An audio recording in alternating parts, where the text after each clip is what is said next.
नमस्कार दोस्तों, आज मैं आपको पौष मास के गणेश चतुर्थी व्रत की संपूर्ण कहानी सुनाने जा रही हूँ। प्रेम से बोलिए गणेश भगवान की जय हो, चौथ माता की जय हो। पार्वती जी ने पूछा, हे पुत्र, पौष में किस गणेश की पूजा किस तरह से करनी चाहिए और उस दिन क्या भोजन करना चाहिए, उसे आप संक्षेप में बतलाइए।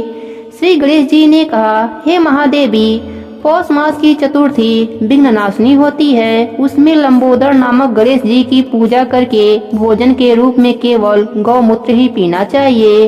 व्रती को पूर्वोक्त विधि से पूजन करना चाहिए, अर्थात दिन भर शांत भाव से निराहार रहकर व्रत करें। दिन में न सोएं, ब्रह्मचर्य का पालन करें। रात्रि में पूजन के बाद ब्राह्मण भोजन करावें। दूध निर्मित खीर में शुद्ध घी मिलाकर गणपति मंत्र से हवन करें तो वह शासक को भी अपने वशीभूत कर सकता है। इस संबंध में हम आपको एक प्राचीन कथा सुनाते हैं। एक बार रावण ने सभी देवताओं को जीतकर मदान्ध संध्या कर रहे बाली को पीछे से जाकर पकड़ लिया। बलशाली बाली रावण को अपनी कांखों में दबाए हुए आकाश मार्ग द्वारा किष्किंधापुरी में आया और इस बंदी रावण को अपने पुत्र अंगद के लिए खिलौने के रूप में दे दिया। रावण के गले में रस्सी बांधकर अंगद ने उसे नगर में घुमाना शुरू कर दिया। विश्व विजयी रावण की ऐसी हालत देखकर सभी नगरवासियों ने उपहास किया।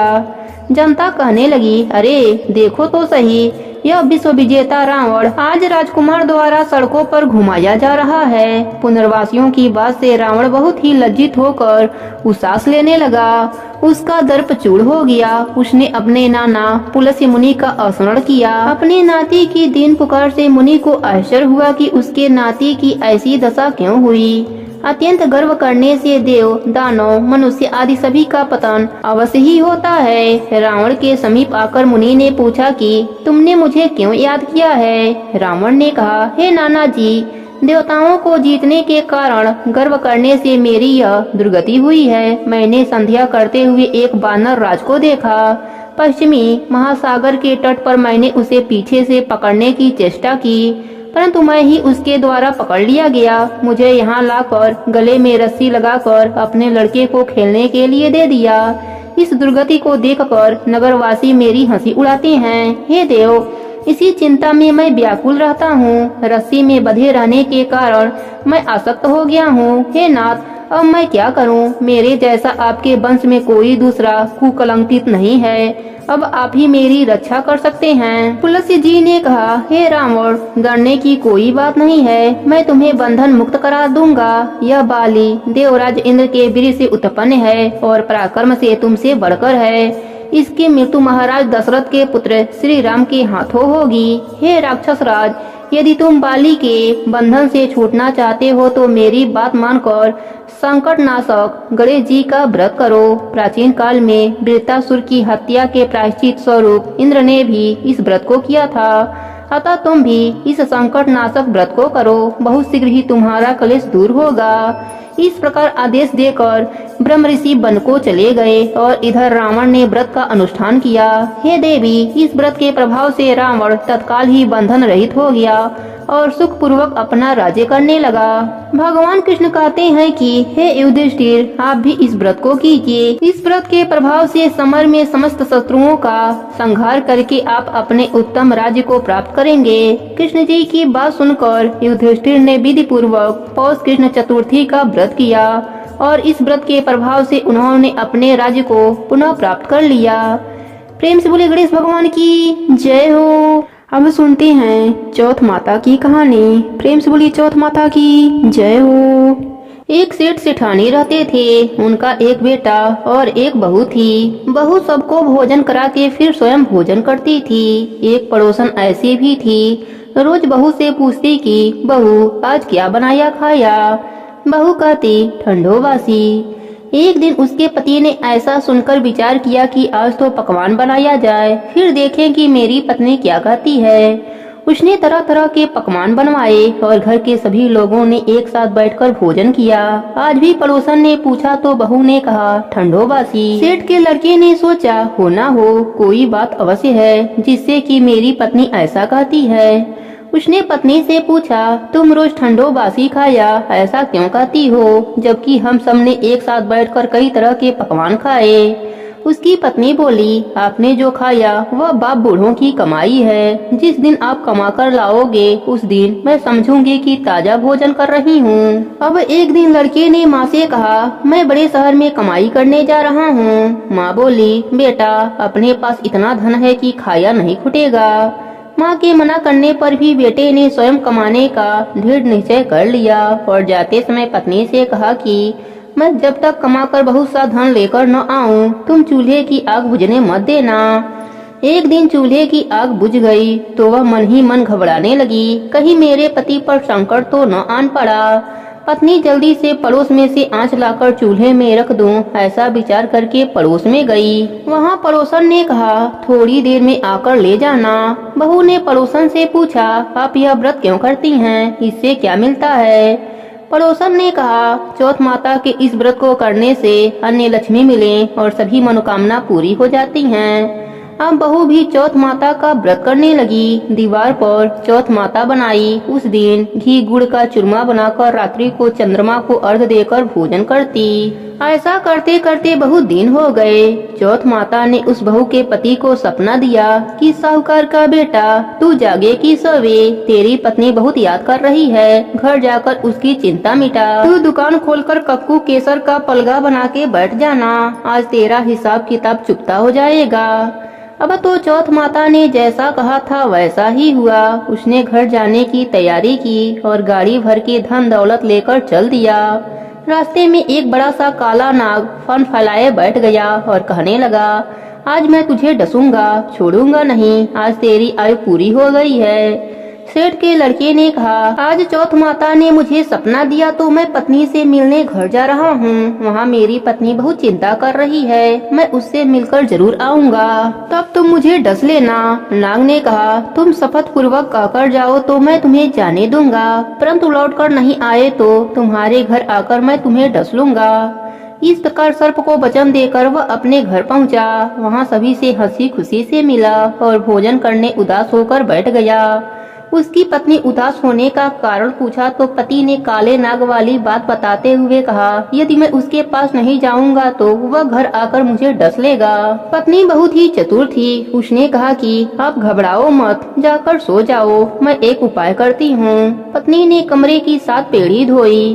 पहली पेड़ी पर रेत, दूसरी पर इत्र, तीसरी पर गुलाल फूल, चौथी पर कक्कू केसर, 5वीं पर लड्डू पेड़ा, 6वीं पर गादी गलीचा और 7वीं पेढ़ी पर दूध का कटोरा भरकर रख दिया। इस प्रकार वह 7 ही पेढ़ी सजाकर बैठ गई। आधी रात होते ही नाग आकर पेढ़ी चढ़ने लगा।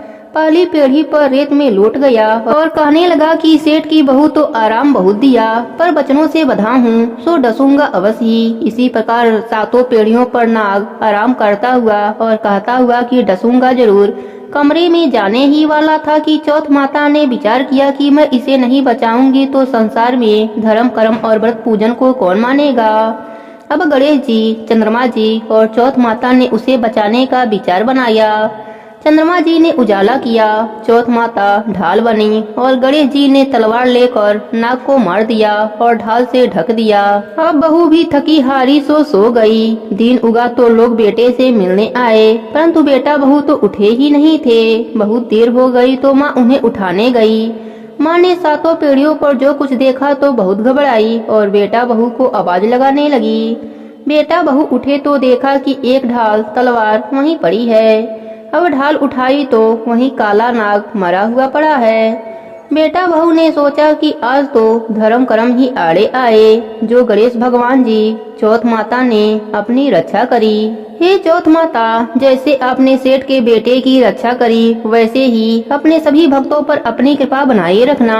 प्रेम से बोले चौथ माता की जय हो, गणेश भगवान की जय हो। प्राचीन समय की बात है। एक गांव में सास बहू रहती थीं। उनका बेटा विदेश में नौकरी करने गया था। सास बहू को लाड से रखती थी।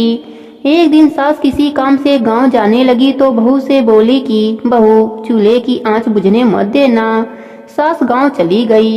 इधर चूल्हे की आग बुझ गई। बहू डर के मारे पड़ोस में आंच लेने गई तो पड़ोसन कहानी सुन रही थी। बहू देखकर बोली कि आप क्या कर रही हो।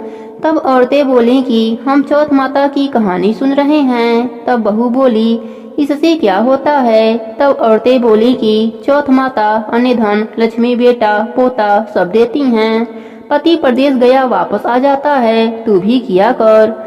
बहू बोली मैं कैसे करूं, मेरी सास 3 टाइम रोटी देती हैं। औरतें बोली कि 1 टाइम का रोटी गाय के बछड़े को दे दिया कर, दूसरे टाइम की उठानी में गाड़ दिया कर, तीसरे टाइम की अपने लिए रख लिया कर और चूरमा बनाकर चांद देखकर चौथ माता को भोग लगाकर चांद को अर्घ देकर खा लिया कर। बहू बोली ठीक है। ऐसा कहकर बहू चली गई। अगले माह में चौथ का व्रत आया तो उसने वैसा ही व्रत किया। चौथ माता ने सोचा अगर सतयुग में परिणाम नहीं देंगे तो कलयुग में मुझे कौन मानेगा। चौथ माता सपने में पति से बोली कि घर जा, तुझे सब याद करते हैं। वह एक सेठ के यहाँ मुनीम का काम करता था तो वह बोला कि लेने वाले लेने आएंगे, देने वाले देने, तो मैं कैसे जाऊं।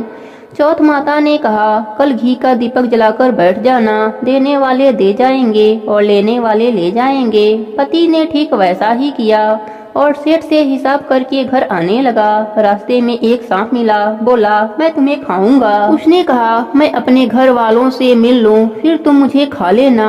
वह घर आ गया। पत्नी ने दरवाजा खोला पर वह किसी से कुछ नहीं बोला, वह जाकर सो गया। उस दिन चौथ का दिन था। पत्नी ने व्रत किया था, जौ देख रही थी। वहीं पटरे पर चौथ, आंखें, चूरमा, दीपक सब रखा था। वह सब घर पर आ गया और उस लड़के के कमरे में चला गया। चौथ माता ने सोचा यह सांप इसको खा जाएगा, कुछ करना चाहिए। तब दीपक ढाल बन गया, आंखों का तलवार बन गया और सांप को काट कर ढाल से ढक दिया। पति यह सब देख रहा था। सांप के मर जाने के बाद पत्नी से बोला। तब पत्नी बोली आप तो मुझसे बोले ही नहीं। तब पति बोला क्या बोलता, यह देख मेरा काल मेरे साथ आया था, वह मर गया। फिर दोनों ने आपस में खूब बातें की। सुबह उठा तो माँ से बोला कि माँ मेरे जाने के बाद कुछ धर्म कर्म करती थी। माँ बोली नहीं बेटा, तू था तो मंदिर चली जाती थी, पर तेरे जाने के बाद तो कुछ भी नहीं किया। फिर उसने कहा बहू से पूछो। माँ बोली यह क्या करेगी, इसको तो मैं 3 समय खाना देती थी। बहू ने कहा मैं करती थी। सास बोली क्या करती थी। बहू बोली मैं चौथ का व्रत करती थी। सास ने कहा क्या सबूत है। वह बोली कि बछड़े से पूछ लो। बछड़ा ने मुंह खोला तो मुंह में से हीरे मोती झड़ने लगे। फिर बहू बोली उठानी में देख लो।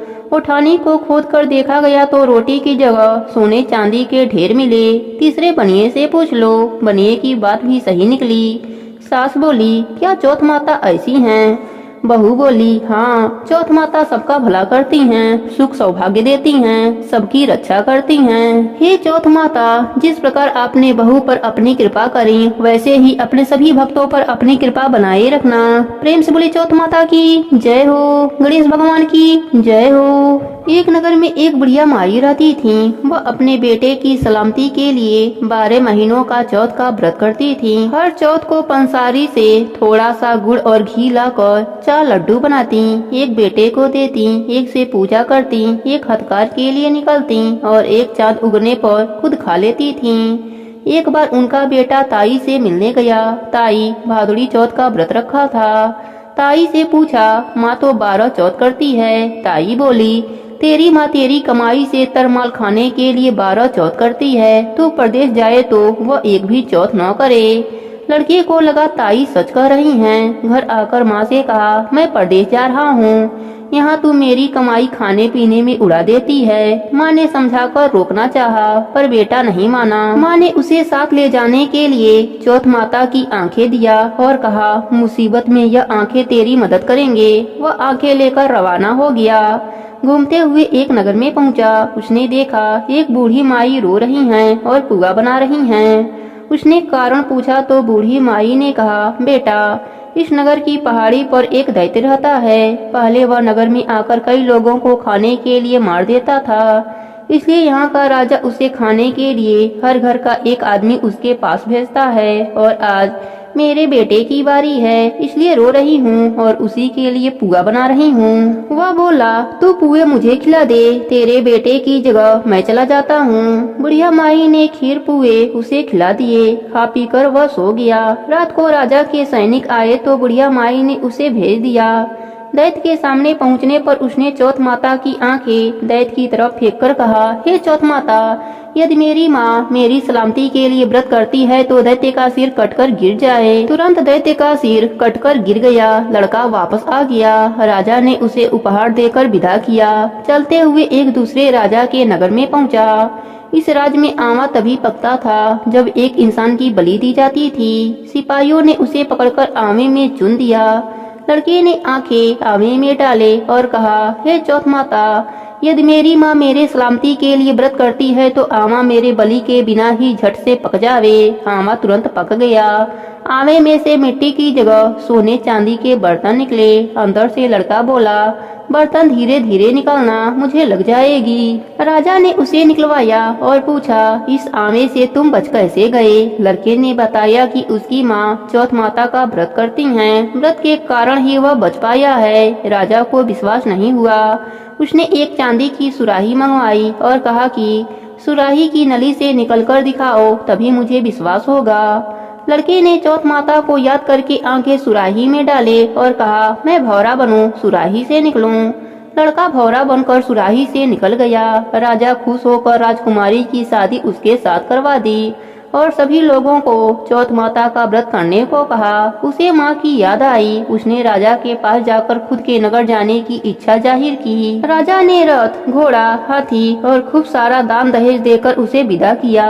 चौथ के दिन अपने नगर पहुँचा। वह अकेला पंसारी के यहाँ माँ का इंतजार करने लगा। सोचा, चौथ का दिन है तो माँ यहाँ जरूर आएंगी। थोड़ी देर बाद लकड़ी टेकती हुई माँ आती दिखी। उसकी माँ की आंखों में जाले आने के कारण दिखना कम हो गया था। लड़के ने जानबूझकर अपना पैर लकड़ी में लगा दिया। कहने लगा, बलरे पूत काटी, मेरे पैर में लगा दी। माँ ने उसे नहीं पहचाना। कहने लगी, भैया, मुझे चाहे कितनी भी गाली निकालो पर मेरे बेटे को कुछ मत कहना। बेटा माँ के चरणों में गिर पड़ा। कहा, माँ, मैं तेरा ही बेटा हूँ, मुझे माफ कर दो। माँ ने उसे गले से लगा लिया। नगर के लोगों ने विश्वास नहीं किया कि वह उसी का बेटा है। बुढ़िया माई ने चौथ माता को याद करके कहा, हे चौथ माता, यदि मैं अपने बेटे के लिए व्रत करती हूँ तो मेरे स्तन में दूध भर जाए और उसकी धार मेरे बेटे के मुंह में गिरे। माँ के स्तन से दूध की धार निकलकर बेटे के मुंह में गिरने लगी। लोग चौथ माता की जयकारा लगाने लगे। उस नगर के सभी लोग चौथ माता का व्रत करने लगे। हे चौथ माता, जैसे आपने बुढ़िया माई और उसके बेटे की सहायता करी वैसे ही हमारी भी करना। अपने सभी भक्तों पर अपना कृपा बनाए रखना। प्रेम से बोली चौथ माता की जय हो, गणेश भगवान की जय हो। अब सुनते हैं व्रत को पूर्ण करने वाले गणेश भगवान की कहानी। प्रेम से बोली गणेश भगवान की जय हो। बहुत पुरानी बात है। एक गांव में एक बुढ़िया रहती थी। वह बहुत ही गरीब थी। उसकी आंखों से दिखाई भी नहीं देता था। उसके एक बेटा और एक बहू थे। वह बुढ़िया सदा ही गणेश भगवान की पूजा पाठ किया करती थी। एक दिन गणेश भगवान प्रसन्न होकर बुढ़िया के सामने प्रकट हो जाते हैं और कहते हैं कि बुढ़िया माई, तू जो चाहे सो मांग ले, आज तेरी सारी इच्छा पूरी हो जाएगी। तब बुढ़िया माई बोली कि प्रभु, मुझे तो मांगना नहीं आता है, मैं कैसे और क्या मांगूं? तब गणेश भगवान कहते हैं कि कोई बात नहीं, मैं कल फिर से आ जाऊंगा, तब तुम मांग लेना, तब तक तुम सोच लो। तब बुढ़िया माई अपने बेटे के पास गई और बेटे से बोली, बेटा, गणेश भगवान मुझ पर प्रसन्न हुए हैं और वर मांगने को कहा है, तो बताओ मैं क्या मांगूं? तब पुत्र बोला कि माँ, देखो हम लोग कितने गरीब हैं, हमें धन की बहुत कमी है, तो तू गणेश भगवान से धन मांग ले। तब बुढ़िया माई अपने बहू से पूछती है। तब बहू कहती है, माई, आप तो नाती पोते मांग लीजिए। अब बुढ़िया माई सोचती है कि यह तो सब अपने अपने मतलब की बातें कर रहे हैं, अतः वह अपने पड़ोसन के पास जाती है और उससे पूछती है। तब वह पड़ोसन कहती है कि बुढ़िया माई, तू तो थोड़े ही दिन जिएगी, तू क्यों धन मांगेगी, क्यों नाती मांगेगी? तू तो अपने लिए अपने आँखों की रोशनी मांग ले, जिससे तेरी जो बची जिंदगी है वह आराम से कट जाए। तब बुढ़िया माई अगले दिन घर के मंदिर में जाकर बैठ जाती है। तब तक गणेश भगवान प्रकट होते हैं। गणेश जी ने कहा, बुढ़िया माई क्या चाहिए तुझे, मांग ले। तब बुढ़िया माई कहती है, हे प्रभु, यदि आप मुझसे प्रसन्न हैं तो आप मुझे 9 करोड़ की माया दें, निरोगी काया दें, अमर सुहाग दें, आंखों की रोशनी दें, नाती दें, पोता दें और सब परिवार का सुख दें और अंत में मोक्ष की प्राप्ति दें। यह सुनकर गणेश भगवान बोले कि बुढ़िया माई, तुमने तो हमको ठग लिया, फिर भी जो तुमने मांगा है वह सब तुम्हें मिल जाएगा। इतना कहकर गणेश भगवान अंतर ध्यान हो गए। बुढ़िया माई ने जो कुछ भी मांगा था वह सब उसे मिल गया। हे गणेश जी महाराज, जैसे आपने उस बुढ़िया पर प्रसन्न होकर बुढ़िया को दिया, वैसे ही अपने सभी भक्तों पर अपनी कृपा बनाए रखना। सबके नित्य नियम को पूर्ण करना, सबके व्रत को पूर्ण करना। प्रेम से बोले गणेश भगवान की जय हो।